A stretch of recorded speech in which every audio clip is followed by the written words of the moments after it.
أعوذ بالله من الشيطان الرجيم. Bismillahirrahmanirrahim. I begin, as I always begin, in the name of Allah, whose grace I seek in this and all other matters. It seems that this format of short discussive videos works best for the patrons, and so when excuse me, when I put down a list of topics, I covered the most popular amongst them already in this format. One was about my journey to Sufism. The second was about eschatology, which I covered at the same time as I made some concrete recommendations regarding the last 10 days. I hope you guys have been on that. When I look at the dashboard with the stats and stuff, people are really tapering off. And I can't let that become a factor in my own niyyah, which I made the intention to post every day during Ramadan. And I did have in mind that I would be creating new content each time.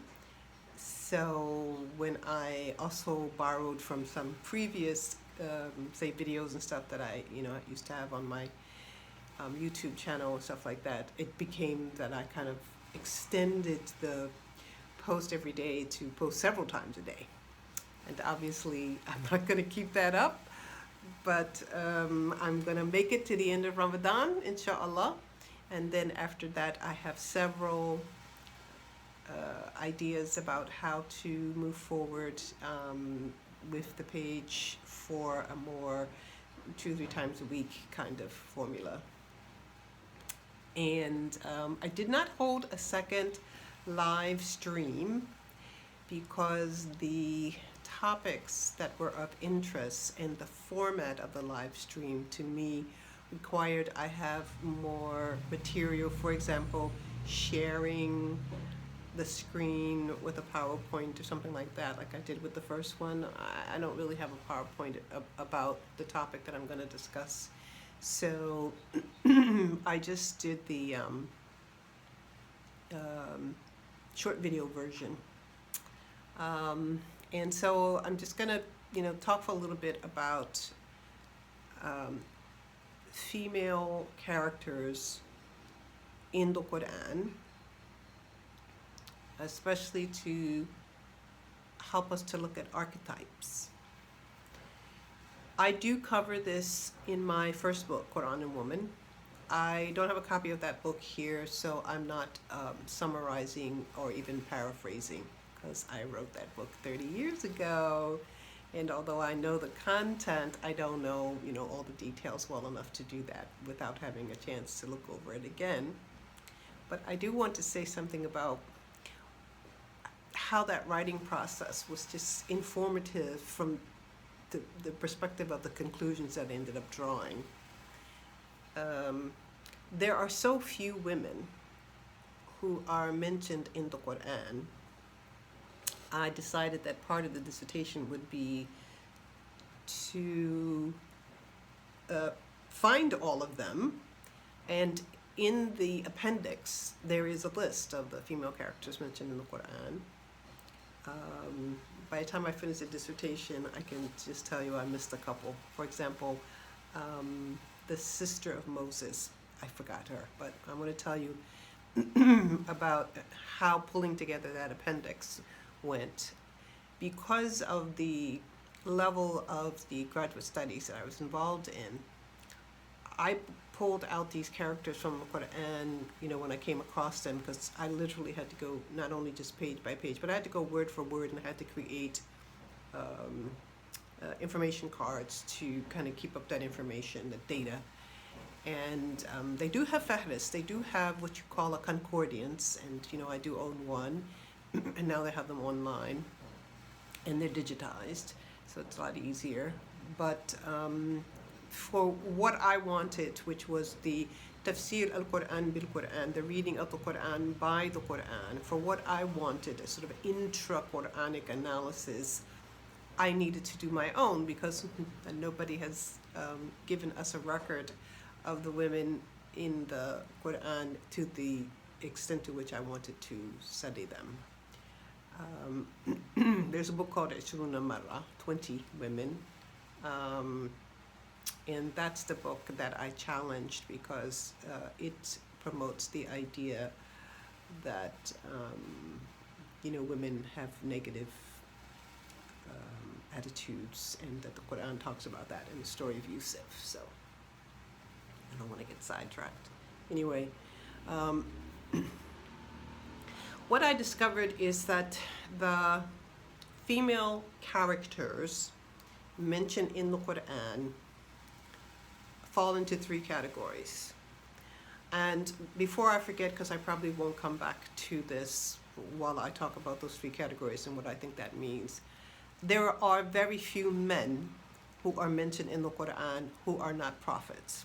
So since the women mentioned in the Quran are not prophets, it is not unusual that there are not that many, because the Quran doesn't just talk about people in general. It talks about the mission of prophecy, and as such, it mentions the prophets. And as I said on that interview, the names of the prophets mentioned in the Quran are only about 35. That's not the accurate number. I don't memorize the accurate number, but roughly speaking. And yet there is a reference in the Quran to thousands of prophets. And again, the exegetes have enumerated how many thousands that is, but in any case, we get the sense that there's a lot more of them than have been mentioned. And because there are a lot more of them than have been mentioned, I do not follow the standard understanding that those 35 being exclusively male means all the thousands of them were also male. I don't do it. And, I give a reference for why. Two references, actually. So don't be bothered by my starting out by saying there's not a lot of them. So it was easy for me to put them all in one appendix, even though, as I just mentioned, I also forgot, for example, Miriam, the sister of Moses.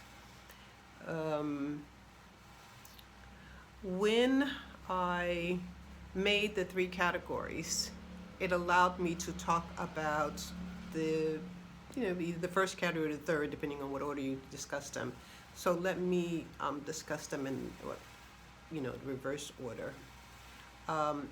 There is a literary mechanism whereby a story would not make any sense if certain interacting characters were not put into the story. That's one reason why, I overlooked Miriam, the sister of Moses, when I was doing mine, because the story of Moses' return to his mother would not make any sense had the mechanism for that return not also been mentioned, and that was his sister watching, him float down the river in the basket, and stepping up to speak to the household of Pharaoh to recommend his own mother as a wet nurse, without mentioning that she was actually the mother. And so these characters who happen to be female, to me, are just place markers. They are not fleshed out. So when you watch a movie or you read a good novel, the first thing that happens is they do what they called, they build up the character. So they do little skits, for example, in the movies, to let you see the characters in interaction. So in those skits, the bad guy usually does something horrific within the first 20 minutes of the film, and the good guy does something usually like very humane and tender. So they're already setting up a juxtaposition between those two characters so that when the story unfolds, you have a sense of who they are. And so the markers in a story are often not fleshed out. And this is one of the ways in which, when they do literary criticism, they might pick out the flaw in these sort of empty characters, and they're also sort of standard tropes. I'll give you another example also from the cinema. The idea of the loud talking police chief or military sergeant or et cetera, who always turns out to be black, that's a trope. And they don't have to develop the character. They just have to have somebody repeat that trope, okay? The character of the, loudmouth military or, police chief, the character doesn't usually form a pivotal role in the story's unfolding, except as a kind of check to put the main character on notice. They don't usually have a family life. They don't eat lunch. They don't have their own crisis that they have to overcome. It's just, it's just a character type. And so in the depiction of various stories, usually centered around the lives of the prophets in the Qur'an, there are certain female characters that come in, and yet these characters do not have any ways in which they stand out from their place markers in the larger story. The second category I pretty much described as typical role-filling females. That is, in the context of the heteronormative binary that was in operation, this usually turns out to be wives, sometimes daughters,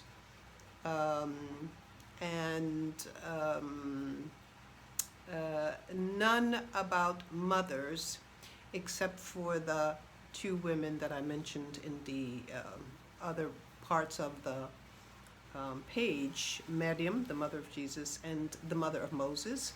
And not only are they mothers, but they're exceptional in that both of them received wahy. Both of them received revelation from Allah. The stepmother of Moses is mentioned, but only, again, to facilitate the story of Moses. And the mother of Mary is mentioned, and that story about Laysa Azakar Kerunda, that the male's not like the female, and yet Mary is born of this, whole scenario while the mother had been expecting a boy, so he could fulfill the task of worship in the temple. So very few mothers, even. And yet motherhood is performed in the typical heteronormative sense of it. Interestingly, in terms of the mothers, there are a few older women who are post-menopausal and therefore not able to reproduce, and they had yet to reproduce specifically or especially sons, and their biology was fixed. In other words, they got some kind of fertility treatment from Allah, and that made them able to reproduce.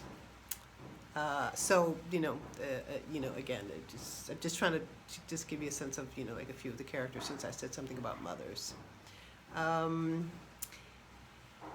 So there are a few sisters, but again, they don't, sisterhood is not engaged in, and, that kind of thing. And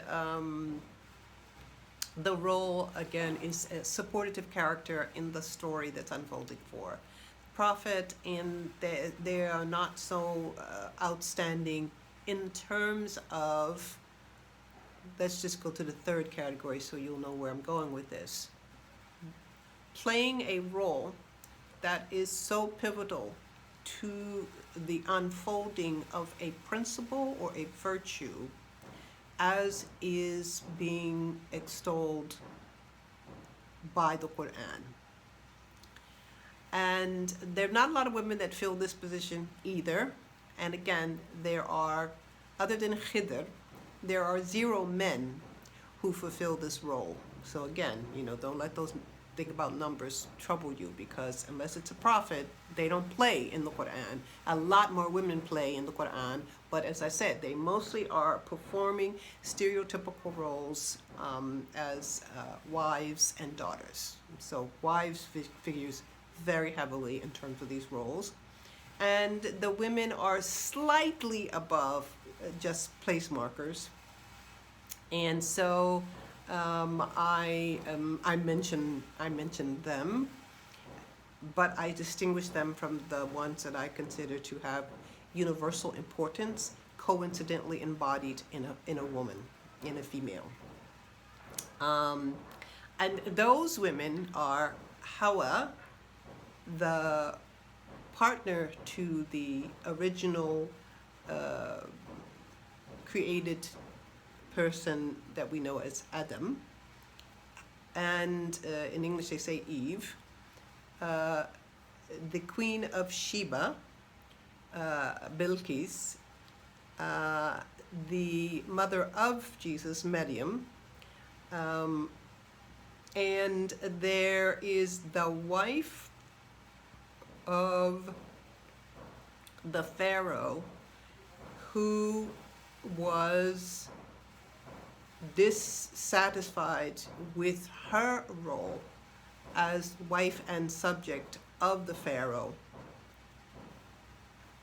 Now, why these 4 women, to me, turn out to be exemplary, I think it's really important for you to understand, to get a sense of the trajectory of how I sort of did the reading of these stories and these characters in the stories. First of all, the names of none of these, except for Maryam, is included in the Qur'an. In fact, the names of no women are included in the Qur'an, except for Maryam. And Maryam is mentioned, I think the number is like 27 times. But the purpose of her multiple mentioning, if you're looking in a concordance or a faharis, the purpose of her mentioning is to call out Isa by his only earthbound parent. So it's usually Isa ibn Maryam, Isa the son of Maryam, as opposed to the purpose of these 27 mentions are in completion of some story about her. Nevertheless, she is mentioned, and there's an entire surah named after her, which I mentioned is the first one that I read, starting from my Ramadan reading, number 19. And the role that these women play, the way that I described it, is indispensable for setting an example of something that is of benefit to humanity. And humanity could not have been as we understand humanity to be without these women exemplifying the roles that they exemplified, even though they happened to be in the body of a woman. So the first one was Eve, Hawa. And why I distinguish her as exemplary is because she is one of only 3 human beings not to be created from the womb of a woman from the insemination of her egg by a man. So there's 3 people that's like that. Obviously, the situation with Isa is that he doesn't have a biological father. And so, that's like a miracle. Well, the thing is that Adam, the first person who happened to be also male, has no father or mother. And Hawa also has no father or mother. And instead, she's created from Adam, but we don't quite figure out what that means in terms of biological reproduction. And that also has some implications in terms of sometimes the reading of her story. So in that way, she's exceptional, and that's why she's there.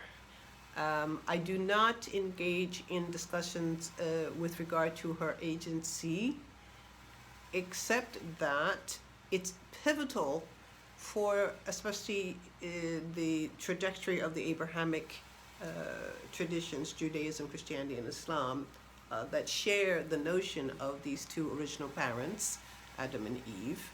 It's pivotal that in no wise does the Qur'an implicate Hawa as the temptress of Adam. That's very important. Because the Arabic language, so see, remember I told you about exuberancies and deficiencies, okay? So I think that the idea that every word has to have a gender marker, except those three that I mentioned, I think that's a exuberance, it's too much. But it has an interesting thing in terms of something, sorry, that's a deficiency. But it has something that I think that is a plus, and that is it has a dual form. And it is in the second person, kuma, you, two, and it is also in the third person form, huma, those two. And everywhere that the Qur'an talks about the temptations of suggestion from Satan in the garden with the original parents, it uses the dual form, with the exception of the one place where it is talking about Adam. So in no wise does the Qur'an accuse Eve of tempting Adam to break his promise of obedience to Allah. So she is not seen as a temptress. And so therefore, it's extremely important to understand not only is she unique in her birth, but her depiction in the Qur'an is not one in which some primordial or original sin is attached.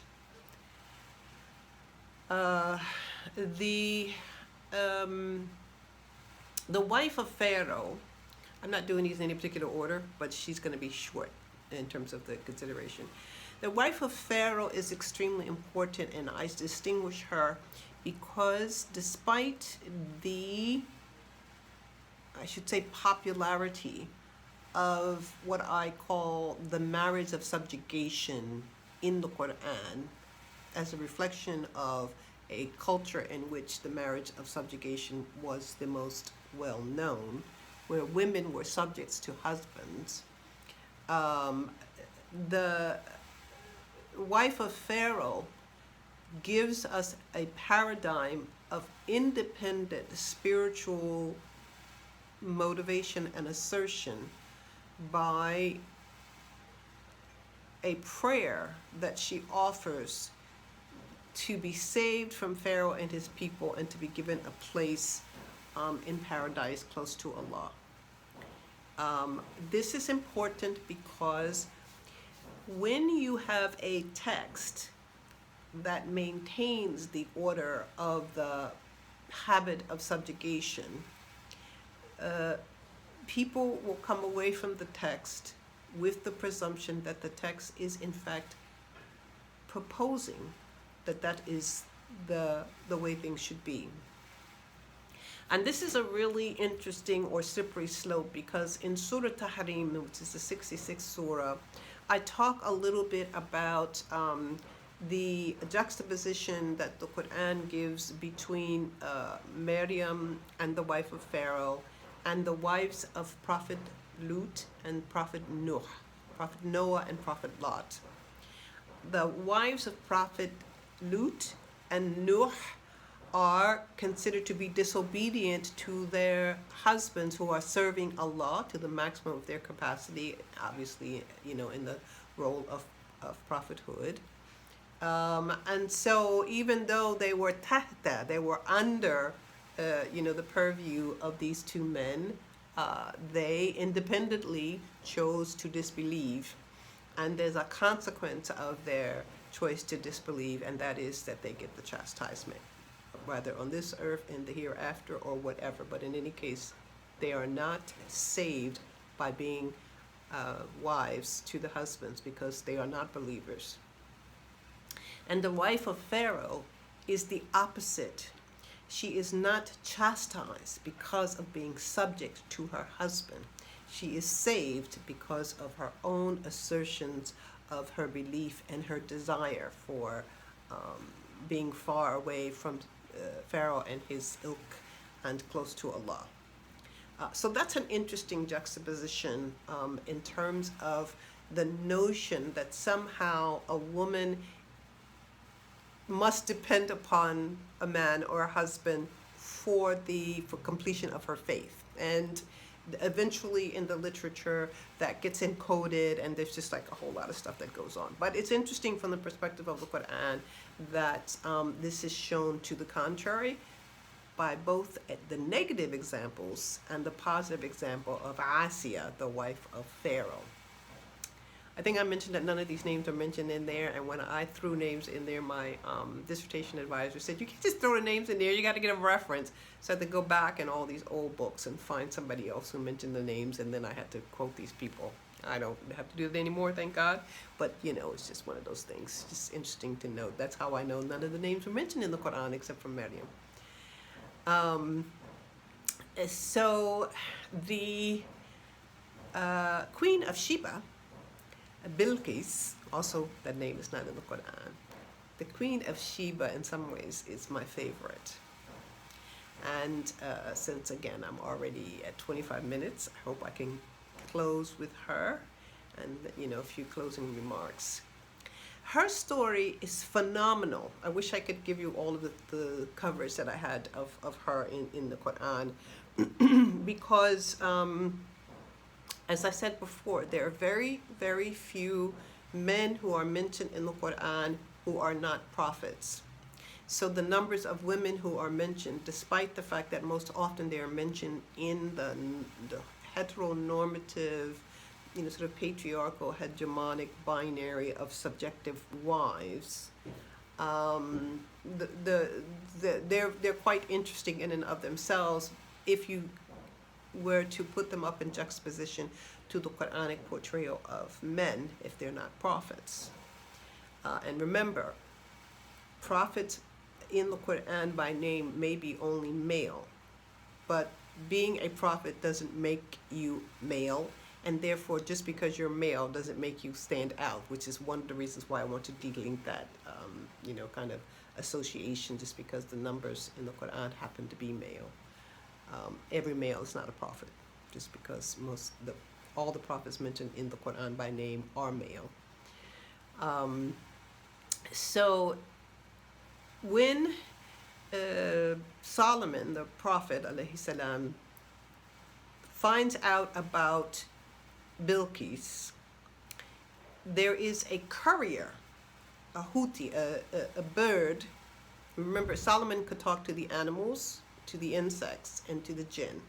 Okay, so he had the ability to have conversation with these other beings, right? So he sends this huti to, it's a bird. So for Bilqis, it just looks like a bird, so she's not thinking about it spying on her. But I mean, if you've seen the Aladdin from Disney, Jafar has a bird who is a spy, but otherwise looks like a bird, right? So anyway, the bird is a spy. He spies on her. He spies on her because Solomon wants some information. And he brings back information about her throne, about her worship, etc., and her people's worship habits and that kind of thing. And amongst the things that he says is, okay, well, there's this place, and they look pretty prosperous and all that kind of stuff. And I find that there is a woman who is leading them. So he mentions that she's a woman. But remember, the words are in the Huti's mouth to Solomon, as opposed to her being a woman, was something that the Quran, in its other narrative voice, discusses. However, in its other narrative voice, the Qur'an does discuss Bilqis in particular because Solomon writes to her, Bismillahir Rahmanir Rahim, in the name of Allah, most gracious, most merciful, and basically invites her to surrender. I'm using that word on purpose because it makes political sense if you can understand it. But he basically wanted her to surrender to the oneness of Allah. He didn't want her to surrender to him, but of course it involves a certain kind of obedience to him, as we know, is the story of all the prophets. Tiuni, obey me. It's part of their story, you know. And she's in a very powerful situation. However, when she gets this letter, shall we say her curiosity is piqued. And when I say her curiosity is piqued, we know this from the way in which the Qur'an, from the narrative of Allah, this is not from the Houthi, describes this scenario. And in this scenario, she takes the letter and she refers to her advisors. Well, I got this wonderful letter. Okay, Risalan Kareem. I got this wonderful letter. And, you know, it says these and these things. What do you do? What do you think I should do? Because, of course, I don't do anything without this consultation with, you know, my wise advisors, which is politically very strategic. She is the absolute buck stops here, and yet she's diplomatic. She doesn't just go out and make unilateral decisions. She, you know, she consorts with her advisors.